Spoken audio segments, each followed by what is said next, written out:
మేడిగడ్డ అన్నారం సుందిళ్లను కొనసాగిస్తారా వదిలేస్తారా అని కాంగ్రెస్ని ప్రశ్నించారు సిపిఐ రాష్ట్ర నేత సాగర్.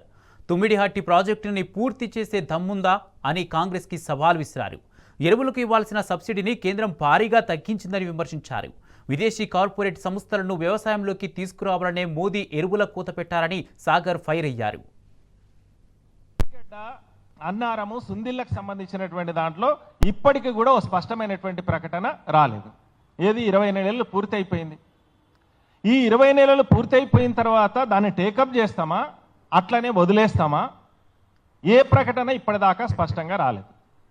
మేమేమంటున్నామంటే మీరు ఎన్ని నీళ్లు వీలైతే అన్ని తుమ్మిడిహట్టి నుంచి తీసుకొచ్చిన తర్వాత మిగిలిన ఎన్ని వీలైతే అక్కడ ప్రాణహిత కలిసిన తర్వాత ఎన్ని అయితేవో వాటిని తీసుకోండి.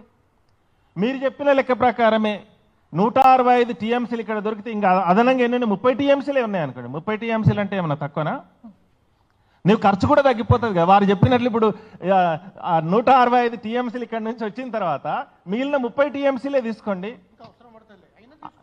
అవేమన్నా కేసీఆర్ గారింటి నుంచి ఇప్పుడు పెట్టేటువంటివి ఏమన్నా రేవంత్ రెడ్డి గారింటి నుంచి పెట్టే కావు కదా. ఈరోజు ఏమన్నా సంవత్సరమో 2 సంవత్సరాల్లో టార్గెట్ పెట్టి తుమ్మిడిహట్టిని పూర్తి చేస్తామనేటువంటి హామీ ఏమైనా ఉందా?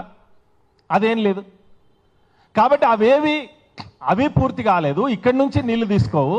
ఈ రెండు తీసుకోకుండా అట్లా వేల కోట్లే లక్షల కోట్లు ఏం కాదు. రెండు మొత్తం మోటార్లతో సహా కలిపితే ఎన్ని 20,000 కోట్లు. అన్ని 3 రిజర్వాయర్ల నిర్మాణం అన్ని కలిపితే ఆ డబ్బులైనా మనం వృధా చేయడానికి ఎవరిచ్చారు మనకు హక్కు? దాన్ని ఏ మేరకు వీలైతే వాటిని వాడుకోవాలనేటువంటిదే మా వైఖరి. ఈ కాలంలో ఎరువులకు ఇస్తున్నటువంటి సబ్సిడీలో 30,000 కోట్లు తగ్గించింది కేంద్ర ప్రభుత్వం. విధానపరంగానే ఎరువులలో కోత పెట్టాలనేటువంటి లక్ష్యంతో ఉంది. అది బడా కార్పొరేట్ సంస్థల్ని వ్యవసాయంలోనికి తీసుకొచ్చే దానికోసం అది కూడా విదేశీ బహుళజాతి కంపెనీలకు తలొగ్గి ఈరోజు ఎరువుల్ని ఆపుతున్నారు.